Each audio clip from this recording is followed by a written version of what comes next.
5:30 in the morning. The Arabian Sea. USS Kearsarge was maintaining a steady course of 205 degrees when the first radar warning indicators flashed red across the bridge consoles. The amphibious assault ship, a massive platform of 40,000 tons, was no longer on a routine patrol. It had become the designated target of a concentrated Iranian missile engagement. The pre-dawn air was heavy with humidity and the faint, oily scent of the sea, a stillness that was shattered in an instant by the scream of incoming ordnance. Two Iranian C-802 anti-ship cruise missiles, launched from mobile coastal batteries along the Makran coast, were skimming less than 5 meters above the Whitecaps. They moved at nearly the speed of sound, their active radar seekers locked onto the massive steel profile of the American vessel. On the bridge, the commanding officer and the watch team had only seconds to react before the first impact turned the world upside down. The first missile punched through the starboard side of the hull, just above the waterline, with a sound like a freight train hitting a brick wall. It bypassed the outer skin and detonated deep within the vehicle stowage area, where thousands of gallons of fuel and tons of ammunition were secured for the embarked Marine Expeditionary Unit. The physical shock of the explosion traveled through the steel spine of the ship, throwing sailors against bulkheads and severing primary power conduits in a violent spray of blue sparks and molten copper. 3 seconds later, the second C-802 found the base of the island superstructure. This warhead did not just explode, it disintegrated upon impact, sending a wall of searing white fire and jagged shrapnel across the flight deck. Two MH-60 Sierra helicopters, fueled and ready for early morning sorties, were caught in the blast. Their rotors were sheared off by the pressure wave, and their fuel cells ruptured, adding hundreds of gallons of high-octane jet fuel to the growing inferno. The heat was instantaneous, reaching temperatures of over 1,000 degrees as the aluminum of the aircraft began to melt and run like water across the non-skid surface of the deck. Inside the ship, the situation was rapidly deteriorating. The interior lights flickered and died, replaced by the eerie, rotating red glow of the emergency lanterns. The ventilation system, damaged by the first blast, began to pump thick, acrid black smoke from the lower decks into the berthing areas and the medical bay. It was the smell of burning rubber, hydraulic fluid, and the scent of scorched paint and vaporized insulation. The deck beneath the sailors' feet began to list 5 degrees to starboard as seawater began to pour into the lower compartments from the ruptured hull. General quarters. General quarters. All hands to battle stations.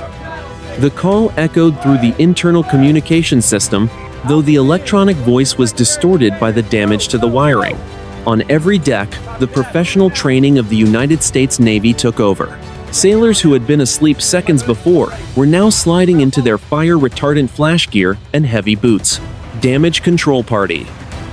17 moved toward the primary fire zone in the vehicle deck, their boots splashing through a mixture of seawater from broken mains and slippery aqueous film-forming foam from the overhead suppression systems. The strike was not an accident, but a calculated escalation that had bypassed the strike group's outer defenses. As the USS Kearsarge struggled to maintain her equilibrium, the escorting destroyers of the strike group began to peel away, their own AN/SPY-6 radars searching the horizon for a second wave of attackers.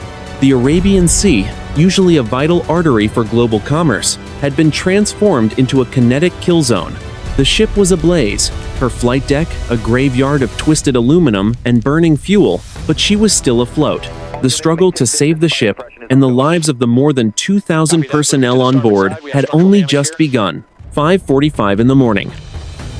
Deep within the steel bowels of USS Kearsarge, the damage control assistant, a lieutenant commander with 15 years of experience, stared at the status board in Damage Control Central as it lit up with 100 different warnings. The ship's primary computer network was intermittent, but the analog reports coming in via sound-powered telephones painted a grim picture. Below the waterline, the first missile had carved a hole 12 feet wide in the starboard side armor. Seawater was surging into the lower vehicle deck at a rate of 4,000 gallons per minute, and the Class Bravo fire of fuel-fed Inferno was threatening to melt the bulkheads of the adjacent ammunition magazine. The environment inside the ship was a nightmare of heat and sensory deprivation. The air was thick with the chemical stench of aqueous, film-forming foam, and the suffocating, oily smoke of burning JP-5 jet fuel. Visibility in the primary passageways had dropped to less than 3 feet, forcing sailors to navigate by feel along the tops of the pipes and cables. The only light came from the narrow, cutting beams of heavy-duty flashlights and the dull orange glow of fires reflecting off the wet, blackened bulkheads. Repair Locker 5. Report status on the fire in the vehicle stowage area, the damage control assistant commanded into the headset. The professional calm in his voice was a practiced shield against the chaos. 3 decks down. Damage Control Party 17 was engaged in a life-or-death struggle. 20 sailors, clad in heavy fire retardant suits and self-contained breathing apparatus, leaned into the back pressure of 3-inch fire hoses. They were fighting a wall of flame that was being fed by a ruptured fuel line. The heat was so intense that the salt water hitting the deck vaporized instantly, creating a scalding mist that obscured their visors. The lead nozzleman pushed forward, his thermal imaging camera showing a white-hot core of 1200 degrees just 10 feet away. The systematic response of the crew was a testament to the thousands of hours spent in drills. While one team fought the fire, another group of sailors, the shoring team, was working in waist-deep oily water in the flooded compartments. They were using heavy timber beams and mechanical jacks to reinforce the damaged longitudinal bulkheads, preventing the weight of the incoming Arabian Sea from crushing the interior walls and causing a progressive flooding scenario. The sound of sledgehammers striking steel resonated through the hull, a rhythmic counterpoint to the distant roar of the fires. On the bridge, the commanding officer monitored the ship's list. It had reached 6 degrees to starboard. To counter the weight of the water and the debris, the engineering officer of the watch began a delicate cross-flooding operation, pumping thousands of tons of ballast water into the port-side tanks to level the vessel. The deck shuddered as the massive pumps vibrated against their mounts, fighting to move the equivalent of a small lake's worth of water through the ship's plumbing. Above them, on the flight deck, the scene was one of disciplined desperation. The purple shirts, the aviation fuel handlers, and the red shirts, the crash and salvage crews, were working together to push the charred remains of the 2 MH-60 Sierra helicopters over the side. The wreckage was a tangled mass of melted composite and jagged titanium, still glowing with residual heat. As the 60-ton crane groaned under the weight, the burning debris was shoved into the dark water of the Arabian Sea, leaving a trail of hissing steam and white smoke that rose hundreds of feet into the pre-dawn sky. Despite the damage, the ship's heart continued to beat. The engineering team had successfully isolated the damaged electrical buses, rerouting power from the forward diesel generators to the vital combat systems and the steering gear. The AN/SPY-6 radar arrays on the superstructure, though scarred by shrapnel from the second missile impact, remained operational. The electronic eyes of the ship were now focused outward, searching the horizon for the next threat while the crew worked to save the hull beneath them. The transition from a floating fortress to a wounded giant had happened in seconds, but the recovery was being measured in inches and minutes of grit. Every sailor knew that as long as the pumps were running and the fires were contained, the Kearsarge remained a factor in the battle. The smell of salt, smoke, and sweat was the atmosphere of their survival. They were no longer just a crew.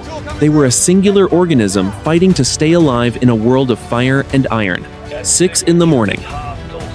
Naval support activity. Bahrain. The watch floor of the Maritime Operations Center was already a hive of silent, high-speed activity when the flash message from USS Kearsarge arrived. The air in the secure bunker was filtered and cool, carrying the faint, ozone smell of high-end server racks and the sharp scent of industrial-strength coffee. On the massive digital displays that spanned the forward wall, the tactical picture of the North Arabian Sea was rendered in crisp blue and green icons, showing the movements of every registered vessel in the region. The notification did not come with a siren, but with a series of urgent, rhythmic pulses on the primary communications console. The watch officer, a commander with 20 years of surface warfare experience, felt the temperature in the room seemed to drop as he read the decrypted text. The message was brief, professional, and devastating.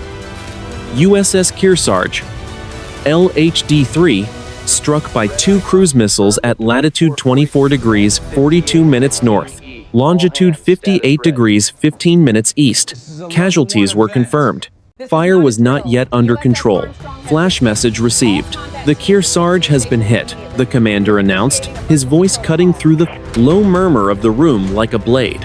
Within 90 seconds, the Vice Admiral commanding the United States Fifth Fleet had entered the room, still buttoning his working uniform. He did not ask for a summary. He went straight to the tactical plot. The blue glow of the command screens reflected off his glasses, casting his face in a cold artificial light that highlighted the hard lines of his jaw. His eyes immediately locked onto the icons of the surrounding escorts.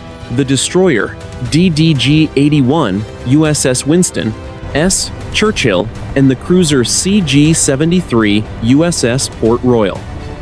The response of the United States Navy was a masterpiece of pre-planned, systematic aggression. Orders were transmitted through secure satellite links in seconds, bypassing the need for long verbal explanations. Every unit in the North Arabian Sea knew their role in the event of a kinetic escalation. The Churchill was ordered to break away from her screening position and sprint at 32 knots toward the Kearsarge's last known position, her ANSPY-1 radar transitioning from search to high-intensity track mode. "Get the Pate A Poseidon out of Al Udeid in the air now," the Admiral commanded, pointing to the northern quadrant of the map. "I want eyes on the Makran coast. If those mobile launchers are still there, I want them tagged before they can relocate. And get the carrier strike group moving. Tell the Theodore Roosevelt to turn into the wind and prepare for immediate launch of the Ready 5 aircraft." In the corner of the room, the intelligence cell was already cross-referencing the impact data with satellite imagery and signals intelligence. They were looking for the fingerprint of the launch, the specific electromagnetic signature of the Iranian radar that had guided the C-802 missiles. The room filled with the quiet, rapid clicking of keyboards as analysts sifted through terabytes of data. They identified a cluster of thermal blooms along the coast near the port of Jask, occurring exactly 3 minutes before the Kearsarge was struck. The transition to active combat operations was seamless. The status boards for the Regional Air Defense Network switched from yellow to red. Across the Persian Gulf and the Arabian Sea, every United States ship, aircraft, and shore battery moved into a posture of offensive readiness. The Admiral watched as the icon for the Pate, a Poseidon, began to move across the screen, a lone green symbol racing toward the Iranian coastline at 400 knots. The strategic objective was no longer just the survival of the Kearsarge, it was the total suppression of the enemy's ability to strike. Again, the logistics of a regional war were already being calculated by the automated system's fuel consumption rates for the carrier air wing, the remaining inventory of Tomahawk cruise missiles in the vertical launch systems of the destroyers, and the availability of surgical teams at the medical facilities in Germany. As the sun began to rise over the desert of Bahrain, the atmosphere in the maritime operations center was one of grim, focused determination. There was no panic, only the steady, relentless application of American naval power. The Admiral stood in the center of the room, a silent conductor for a symphony of steel and electronics. He knew that the next 60 minutes would determine the course of the conflict. The Kearsarge was wounded, but the Fifth Fleet was now fully awake, and its reach was long, 6:15 in the morning. 10 miles northeast of USS Kearsarge, the destroyer DDG-81, USS Winston S. Churchill, was cutting through the swells at 34 knots, her bow slicing the water with such force that the spray reached the bridge windows. The ship was a gray blur against the brightening horizon, her 4 gas turbine engines screaming at full power. Every sailor on board could feel the vibration of the hull as the ship pushed toward its maximum speed, a mechanical trembling that signaled the urgency of their mission. The air outside was cool, but inside the Combat Information Center, the atmosphere was electric, with the heat of 100 high-powered computer processors and the focused energy of the watch team. The Churchill had been designated as the primary air defense commander for the immediate area. Her mission was simple but absolute: create a steel curtain around the crippled Kearsarge. The ANSPY-1 radar was operating in its most aggressive high-power mode. The 4 fixed arrays on the superstructure emitting invisible pulses of electromagnetic energy that scanned the sky for hundreds of miles. The radar operators, their faces illuminated by the blue and amber glow of their tactical consoles, were searching for the specific signature of a second Iranian missile salvo. Contact. Track number 6024. A specialist called out, his voice sharp and disciplined. Bearing 350, range 40 miles. Profile matches a high-speed, sea-skimming cruise missile. Speed is 600 knots and climbing. The tactical action officer did not hesitate. Engagement authorized. Weapons free. Prepare the Mark 41 vertical launch system. In the forward missile deck, the steel hatches of the Mark 41 vertical launch system were already unlocked. Below the deck, the missiles sat in their canisters, their guidance systems slaved to the ship's primary computer. Within 2 seconds of the command, the first evolved Sea Sparrow missile ignited. The roar was deafening, a physical pressure that could be felt in the soles of every sailor's boots. A massive column of white smoke and orange flame erupted from the deck as the missile blasted out of its cell, clearing the ship in a fraction of a second and pitching over to intercept the incoming threat. The sky above the Arabian Sea was no longer empty. It was being crisscrossed by white exhaust trails as the Churchill launched a total of 4 interceptors in rapid succession. The environment around the ship was transformed. The smell of salt was replaced by the acrid, sulfurous stench of rocket propellant. The sound of the launches was a rhythmic series of thunderclaps that echoed across the water. Far to the west, the cruiser CG-73, USS Port Royal, was performing a similar feat. She had taken a station further out, acting as a picket ship to intercept any Iranian aircraft attempting to approach from the north. Her own radar was tracking multiple bogies Iranian, 4 Phantoms, and 14 Tomcats that had scrambled from bases near Bandar Abbas. The Port Royal's crew was monitoring the electronic signatures of the enemy aircraft, ready to transition from monitoring to engagement the moment the Iranian pilots crossed the designated no-fly line. On the Kearsarge, the crew watched the sky with a mixture of awe and relief.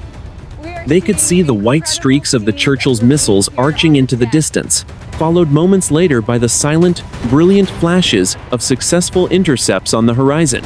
Each flash represented a threat neutralized, another chance for the damage control teams to continue their work without the fear of a 3rd or 4th impact. The steel curtain was holding, but the strain on the systems was immense. The Churchill's Aegis combat system was processing thousands of data points per second, identifying decoys from real threats and managing the flight paths of the interceptors. The coordination between the Churchill and the Port Royal was seamless, a digital conversation conducted over high-speed data links that allowed the 2 ships to act as a single, distributed defensive platform. The sun was now fully above the horizon, casting a harsh, golden light over the scene. The Kearsarge was still trailing a long plume of black smoke, but the defensive perimeter around her was impenetrable. The United States Navy had established air and missile superiority in a 10-mile radius. The shield was up. Now, it was time for the sword. 6:30 in the morning. The flight deck of the carrier USS Theodore Roosevelt, 100 miles south of the Iranian coast. The air above the carrier was a screaming vortex of heat and kerosene. The catapults were firing in a rhythmic, bone-shaking cycle, sending 60,000 pounds of steel and high explosive into the air every 45 seconds. Among the first to launch were 4 FA-18 Super Hornets from Strike Fighter Squadron 87, the Golden Warriors. Their mission was not air defense, it was offensive suppression. Under their wings, the jets carried a heavy loadout of AGM-88 HARM missiles and 1,000-pound precision-guided bombs. The pilots, their faces obscured by dark visors and oxygen masks, felt the violent kick of the steam catapult as they were accelerated from 0 to 160 knots in less than 3 seconds. The flight toward the Makran coast was low and fast. The 4-ship formation dropped to an altitude of only 50 feet above the water to stay below the horizon of the Iranian early warning radars. The pilots could see the spray from the whitecaps hitting their windscreens, a constant salt mist that was instantly evaporated by the heat of the twin engines. The environment was one of intense, vibrating focus. The only sound, the roar of the wind against the canopy, and the electronic chirping of the radar warning receivers. As they crossed the shoreline, the lead pilot saw the first indication of the enemy. On his tactical display, a series of amber symbols appeared, marking the location of the mobile missile batteries that had struck the Kearsarge. The Iranians were attempting to relocate, the heavy trucks kicking up plumes of dust as they raced toward the cover of a nearby mountain range. The trigger was squeezed. The lead Super Hornet shuddered as 2 AGM-88 HARM missiles shrieked off the underwing rails. A white column of fire punched backward through the air, leaving a dense trail of chemical smoke that blotted out the cockpit's side views for 2 full seconds. The missiles accelerated instantly to Mach 2. Their seekers locked onto the electromagnetic emissions of the Iranian tracking radars. The warheads punched straight through the thin metal skin of the primary radar vehicle, detonating with a force that sent a shockwave across the desert floor. The vehicle did not just explode, it was obliterated. The 6-ton truck was lifted 4 meters into the air by the blast, its frame twisting like wire before it fell back into a crater of burning sand. A fireball bleached the morning sky white, followed instantly by the secondary detonations of the remaining C-802 missiles still mounted on their launch rails. The resulting explosion sent jagged fragments of steel and unspent propellant flying in a 1,000-meter radius, shredding the support vehicles and the personnel attempting to flee the site.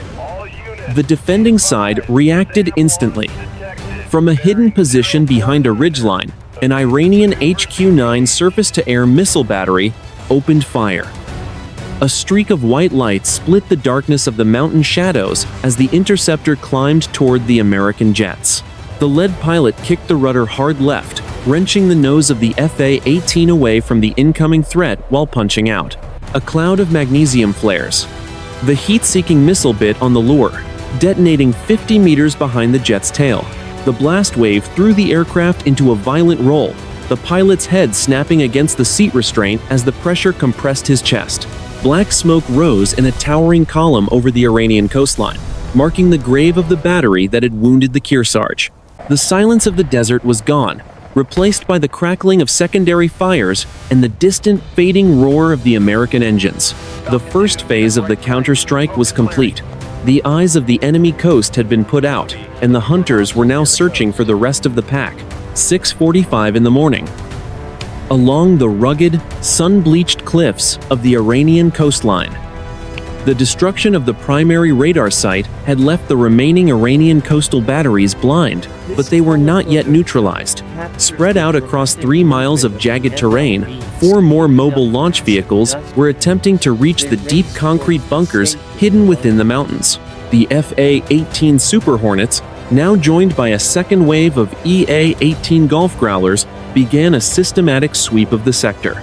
The Growlers specialized in electronic warfare, flooding the airwaves with powerful jamming signals that rendered the enemy's tactical radios useless.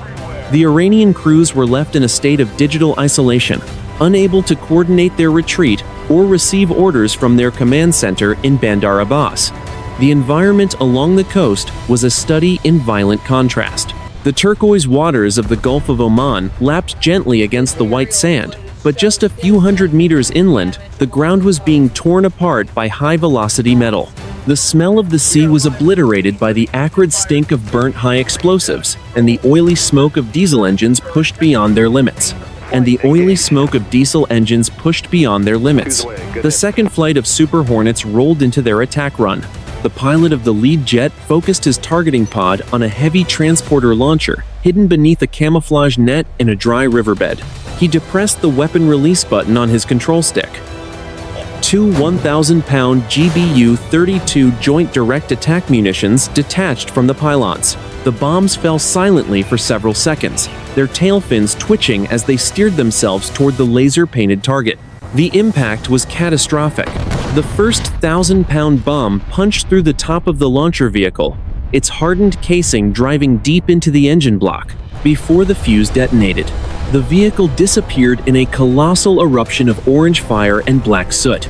6 tons of steel and composite material were pulverized instantly, sent flying in a radial pattern that shredded the surrounding rock walls.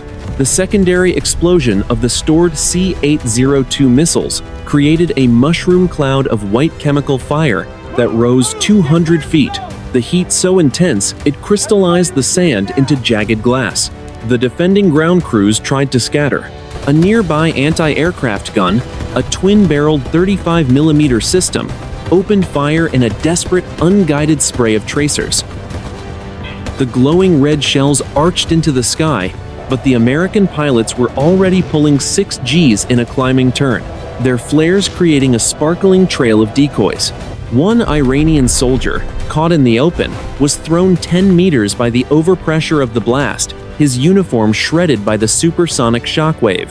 The remaining vehicles in the convoy, seeing the destruction of their lead, veered off the road in a panic, one truck rolling over and spilling its lethal cargo into a ravine. Dead silence followed the final detonation. The riverbed was now a graveyard of twisted, blackened chassis and smoldering debris. The smoke from the burning missile propellant was a thick, toxic gray, drifting slowly inland toward the mountains. The primary threat to the USS Kearsarge from this sector had been eliminated. There would be no second salvo from the JASC batteries. The American jets circled one last time, their sensors recording the battle damage for the analysts in Bahrain before turning back toward the safety of the carrier strike group. The systematic dismantling of the Iranian littoral defense network was proceeding with cold, calculated efficiency. Every mobile launcher that had participated in the strike was now a pile of scrap metal. The United States Navy had not just returned fire, it had amputated the enemy's ability to reach out and touch the fleet. As the sun climbed higher, the heat of the desert merged with the heat of the wreckage, a shimmering haze that obscured the total devastation left in the wake of the Super Hornets. 7:15 in the morning. The flight deck of USS Kearsarge and the surrounding airspace. While the combat jets were hunting launchers on the coast, a different kind of mission was unfolding over the Kearsarge. The transition from combat to life-saving was a massive, synchronized effort involving hundreds of personnel and thousands of tons of equipment. The air was thick with the heavy, rhythmic thrum of rotor blades and the smell of hot turbine exhaust, mixing with the lingering scent of burnt metal and chemical foam. 3 MH-60 Sierra helicopters from the nearby destroyer screen were hovering over the Kearsarge's damaged flight deck. Because the ship's primary elevators were jammed by structural warping from the missile strikes, the movement of the critically wounded had to be done via hoist and external transport. The helicopters stayed in a rock-steady hover, despite the thermal updrafts rising from the still smoldering wreckage of the earlier fire. The logistics of Medevac in a combat zone were brutal and precise. On the flight deck, Navy corpsmen and Marine combat lifesavers worked in the hot zone, their uniforms stained with hydraulic fluid and blood. They moved with a frantic but disciplined speed, triaging the 32 sailors and Marines injured in the initial blasts. 11 personnel required immediate surgical intervention that the Kearsarge's damaged medical bay could no longer provide. One by one, the wounded were strapped into wire litters and hoisted into the hovering Sierras. Once loaded, the helicopters did not return to their home ships. They flew 20 miles south to the hospital ship USNS Mercy, which had been positioned in the rear of the strike group. The transition was a seamless handoff of human lives, conducted over encrypted radio channels. As the first helicopter touched down, On the Mercy's expansive flight deck, a fresh surgical team was already waiting at the hatch, their white gowns a stark contrast to the olive-drab flight suits of the aircrew. Simultaneously, the Kearsarge required a massive infusion of supplies to remain operational. The ship's firefighting teams had exhausted over half of their supply of aqueous film-forming foam and emergency oxygen canisters. A fleet replenishment oiler, the USNS Henry J. Kaiser, moved into a parallel station only 100 feet from the Kearsarge's port side. In 4-meter swells, the two ships executed an underway replenishment. The scene was a marvel of naval engineering. Thick, 3-inch fuel lines and heavy-duty cargo cables were shot across the gap between the moving ships using line-throwing guns. Once secured, the lines were pulled taut, creating a high-speed umbilical connection between the two vessels. Thousands of gallons of fresh fuel and hundreds of pallets of emergency damage control supplies, shorter beams, steel plates, and fresh breathing apparatus were winched across the churning white water. The deck crews worked with rhythmic precision, oblivious to the fact that they were operating within range of enemy shore batteries. One miscalculation in steering or a sudden surge in the sea state could result in a collision of nearly 80,000 combined tons of steel.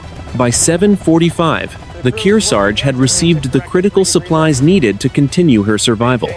The lists to starboard had been corrected to 3 degrees, and the primary fires were officially declared extinguished.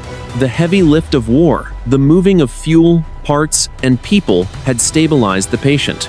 The ship was still scarred, her superstructure blackened and her hull torn, but she was receiving the lifeblood of the fleet. The logistics of the United States Navy had ensured that even a direct hit from 2 cruise missiles was not enough to take the Kearsarge out of the fight. 8 in the morning. The narrow throat of the Strait of Hormuz. While the USS Kearsarge stabilized her wounds to the south, the strategic focus of the United States Fifth Fleet shifted to the world's most critical maritime choke point.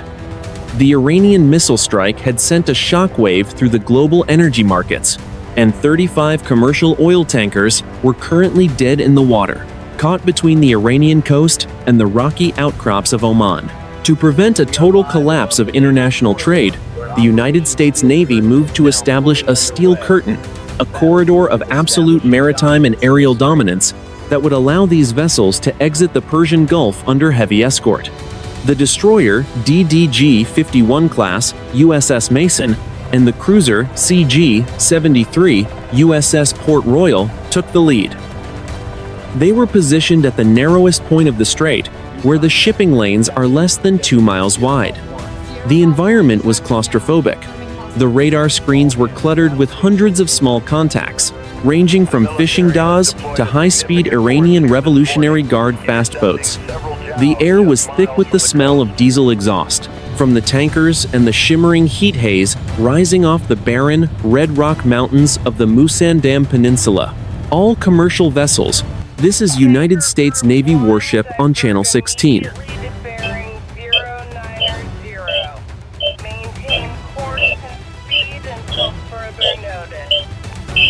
The radio operator's voice was calm and steady.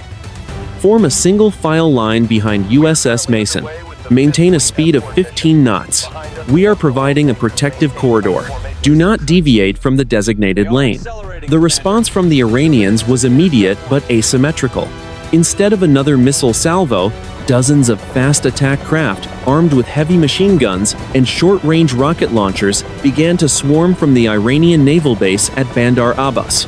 They moved in wolfpack formations, skipping across the surface of the green water at 45 knots.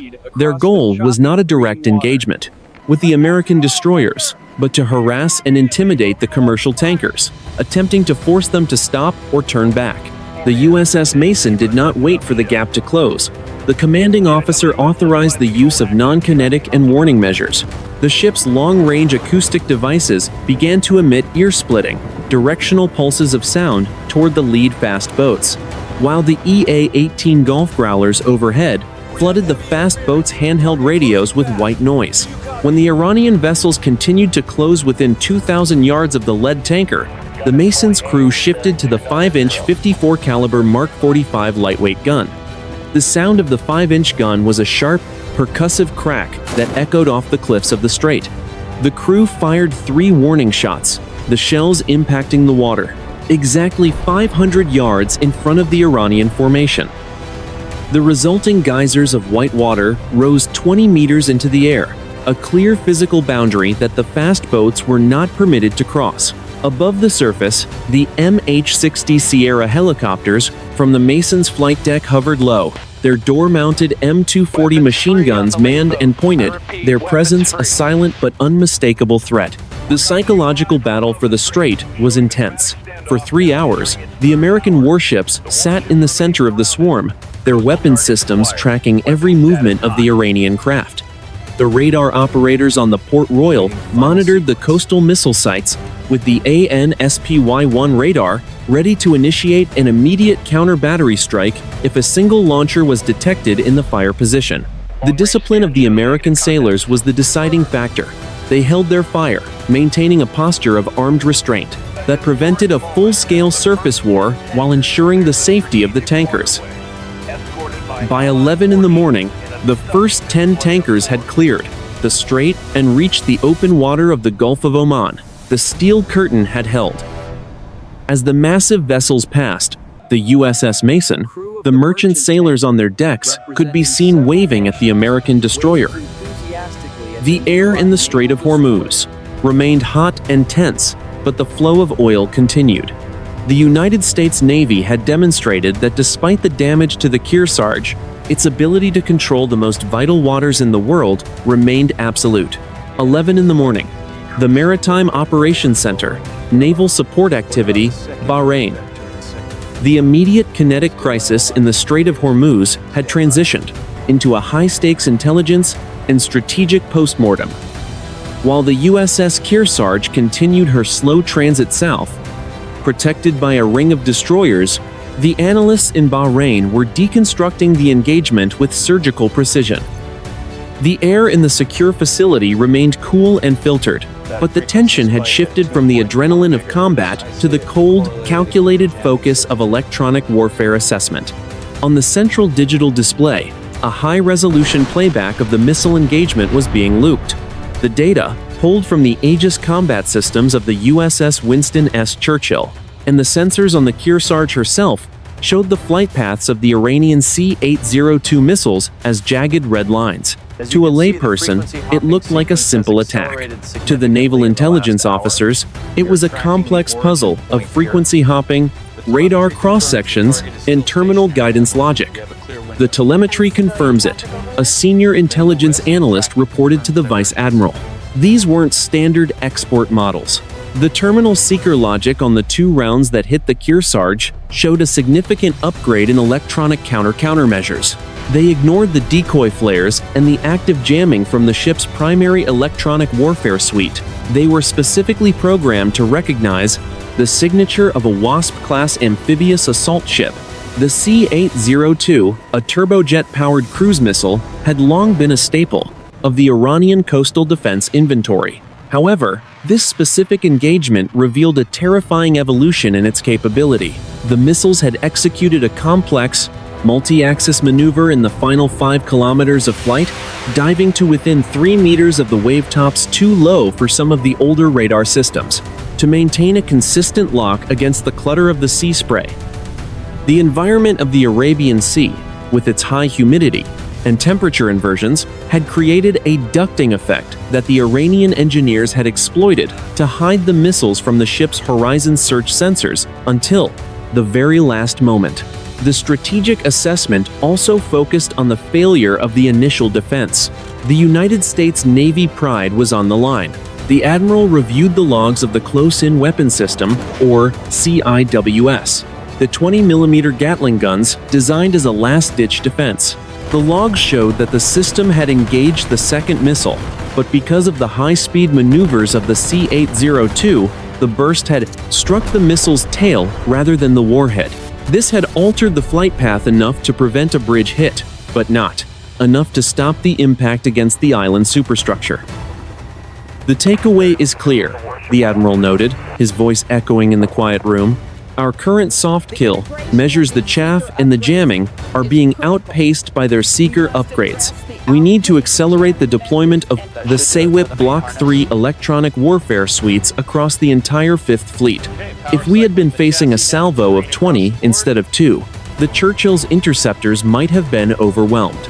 The assessment moved to the damage sustained by the Kearsarge. Engineers at Naval Sea Systems Command in Virginia were already reviewing the structural data transmitted via satellite.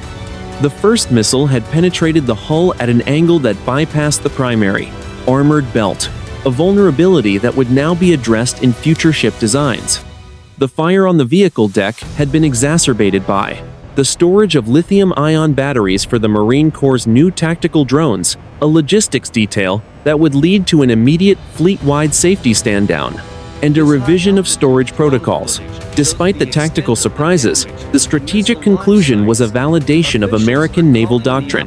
The Iranian coastal batteries had been located and destroyed within 1 hour of the initial provocation. The carrier air wing of the USS Theodore Roosevelt had demonstrated that even against a modern, integrated air defense system, American pilots could penetrate and neutralize high-value targets with minimal risk.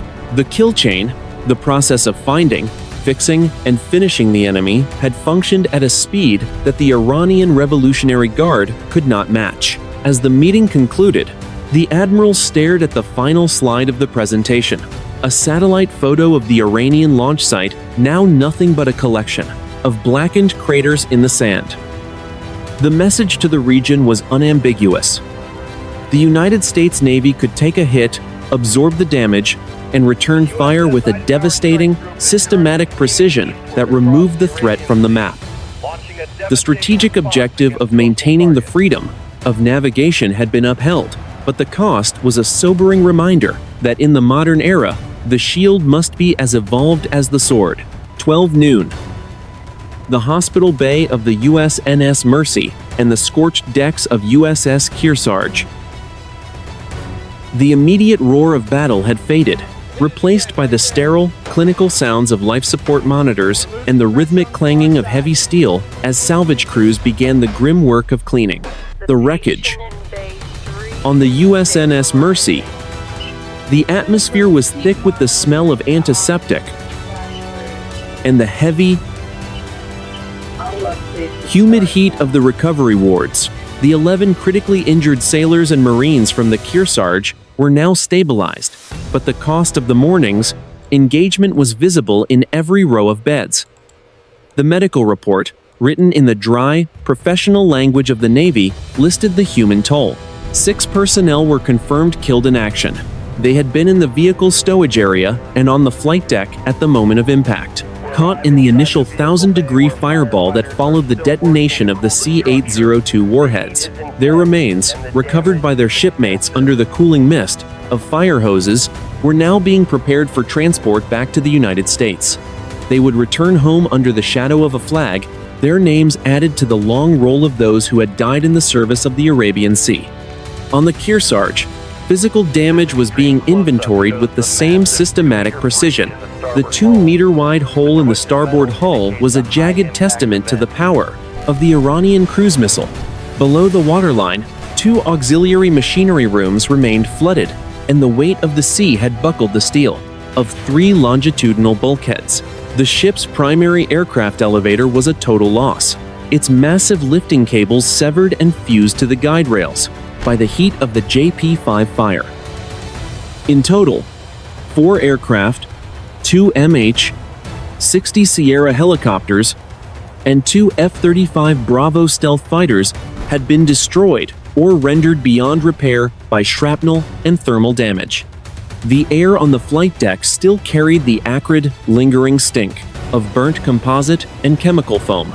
Sailors and Marines, their faces smudged with soot and their eyes hollow from 24 hours of constant duty, worked in shifts to scrub the non-skid surface. They moved in a daze of exhaustion, the adrenaline of the fight having long since evaporated, leaving only a bone-deep weariness. The deck beneath them was scarred and blackened, a map of the fires that had nearly consumed the ship.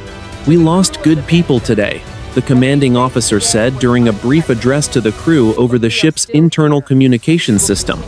His voice was husky from smoke inhalation, but it held a core of iron. But because of your training, because you didn't flinch when the fire came for you, this ship is still afloat. We are still in the fight. The cost of the engagement was also measured in the 10 depletion of the strike group's magazines. The destroyer USS Winston S. Churchill had fired 12 evolved Sea Sparrow missiles and 4 RIM-162 interceptors to maintain the steel curtain. The replacement of these high-tech munitions would require a complex logistics operation at Naval Station Rota or the port of Jebel Ali, costing the United States taxpayers tens of millions of dollars.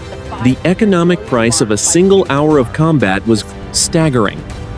But it was the human price that weighed most heavily on the leadership in Bahrain. As the sun began to dip toward the horizon, casting long, golden shadows across the broken superstructure of the Kearsarge, the ship's chaplain led a small, private service on the aft deck. The only sound was the wind and the rushing water of the ship's wake. There were no cameras, no grand speeches, just a group of sailors standing in the salt spray, honoring the friends they had lost before the next watch began. The cost of duty was not an abstract concept.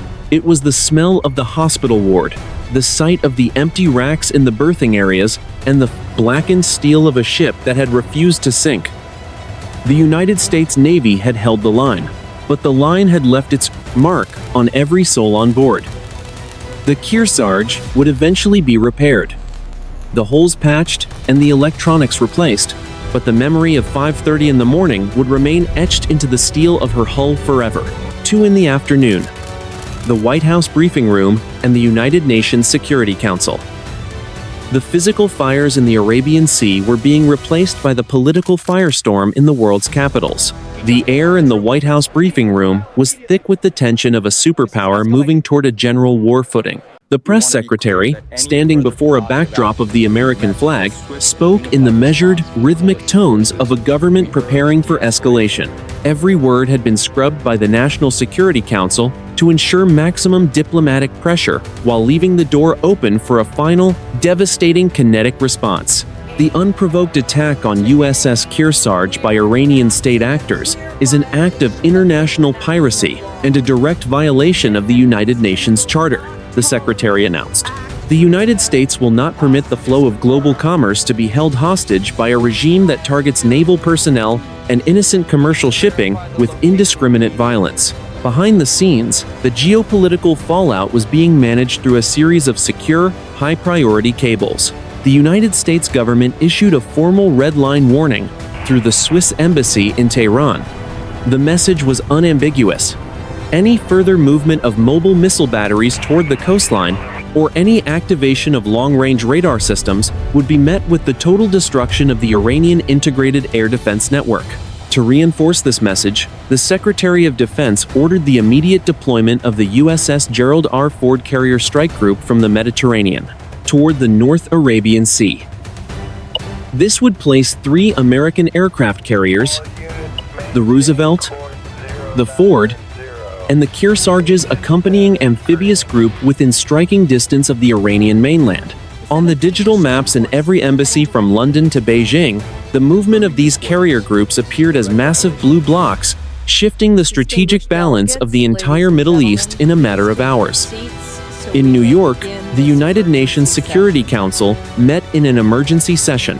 The environment in the chamber was cold and formal, the silence broken only by the rustle of papers and the simultaneous translation in the delegates' headsets. The United States ambassador presented the evidence recovered by the analysts in Bahrain, the serial numbers from the missile fragments, the thermal satellite imagery of the launch site, and the electronic signatures captured by the Churchill. The evidence was irrefutable, leaving the Iranian representatives in a state of isolated, defiant silence. The global markets reacted with a violent shudder. The price of crude oil spiked by 15% in a single 4-hour trading window, as insurance underwriters declared the entire Persian Gulf a war risk zone. In cities across Europe and Asia, the realization That a single missile salvo could disrupt the global energy supply led to a wave of diplomatic pressure on Tehran to stand down. The strategic objective of the United States was to turn the military victory into a diplomatic quarantine, forcing the Iranian leadership to choose between their maritime ambitions and their economic survival. The environment of the regional conflict was expanding. What had begun as a localized strike against a single ship was now a global crisis, involving the world's largest economies. The United States Navy had provided the shield and the sword, but the endgame would be determined by the weight of international law and the cold reality of American carrier dominance. As the sun set over Washington, the president met with the Joint Chiefs of Staff in the Situation Room. The smell of ozone from the secure electronics and the low hum of the air filtration system provided the backdrop for a decision that would define the next decade of American foreign policy. The Kearsarge had survived the strike, and the fleet had secured the Strait, but the question remained: would this be the end of the engagement, or the beginning of a much larger campaign to settle the question of the Arabian Sea once and for all? 1800 hours.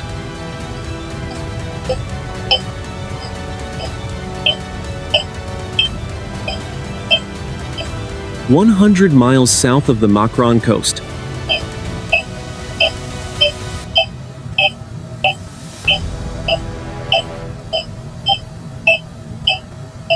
the Arabian Sea was a deep, bruised purple, casting a long, golden shimmer across the wake of the USS Kearsarge. The ship was moving under her own power at a steady 15 knots, a wounded but defiant giant flanked by the destroyer USS Winston S. Churchill and the cruiser USS Port Royal. The plume of black smoke that had dominated the morning sky was gone, replaced by the faint, white haze of the remaining steam lines being vented from the auxiliary machinery spaces. The environment on board had shifted from the frantic energy of survival to the grim, quiet professionalism of a long transit home. The air on the hangar deck was cool and salty, moving through the open elevator bays where the salvage teams had finally cleared the last of the debris. Sailors walked the passageways with the heavy, measured tread of men who had seen the worst the sea could offer and had come out the other side. The ship smelled of fresh paint, hydraulic fluid, and the lingering, metallic scent of the sea. In the engineering spaces, the chief engineer monitored the vibration of the starboard shaft. Despite the structural warping and the minor flooding that remained in the lower compartments, the Kearsarge's heart, her massive steam turbines remained strong. The engineering watch team worked in a world of brass gauges and polished steel, their hands moving with practiced ease over valves that had been hammered by the shock of 2 missile impacts. They had held the ship together through the dark, and now they were bringing her toward the safe harbor of Naval Station Rhoda. The resolution of the crisis was visible on the tactical screens in the Combat Information Center. The Iranian fast boat swarms had retreated to their bases, their electronic signatures fading into the clutter of the coastline. The mobile missile batteries that had survived the American counterstrike were now deep in their mountain bunkers, their radars silent. The United States Navy had established a status quo of enforced stability. The carrier USS Theodore Roosevelt remained on station, her flight deck a hive of activity, as she maintained 24-hour combat air patrols over the Strait, a silent sentinel ensuring that the red line drawn in Washington remained uncrossed. The final report on the engagement was transmitted to the Chief of Naval Operations. It was a document of 600 pages, detailing every decision, every system failure, and every act of heroism. The conclusion was clear. The Kearsarge had survived not just because of her steel, but because of the resilience of her crew. The ship would require 6 months of dry dock repairs and a total overhaul of her electronic warfare systems, a cost measured in the hundreds of millions. But she was coming home. As the moon rose over the Arabian Sea, casting a silver light over the scarred superstructure of the ship, the Kearsarge passed the 3-mile limit into international waters. The steel curtain of the escort ships remained tight around her, their radar arrays still searching the darkness, their crews still at modified battle stations. The war had not begun, but the peace had been redefined. The United States Navy had proven that its presence in the region was not a matter of permission, but a matter of fact. The Kearsarge would eventually reach the Atlantic, passing through the Suez Canal as a symbol of American persistence. The holes in her hull would be patched, the blackened decks repainted, and new aircraft would fill her hangar. But the lessons of the morning of the 12th of January, 2026, would be integrated into the DNA of every sailor in the fleet. 2026 would be integrated into the DNA of every sailor in the fleet. The Arabian Sea was quiet once more. The only sound the steady, rhythmic pulse of the waves against the hull, a deep, resonant heartbeat of a ship that refused to die.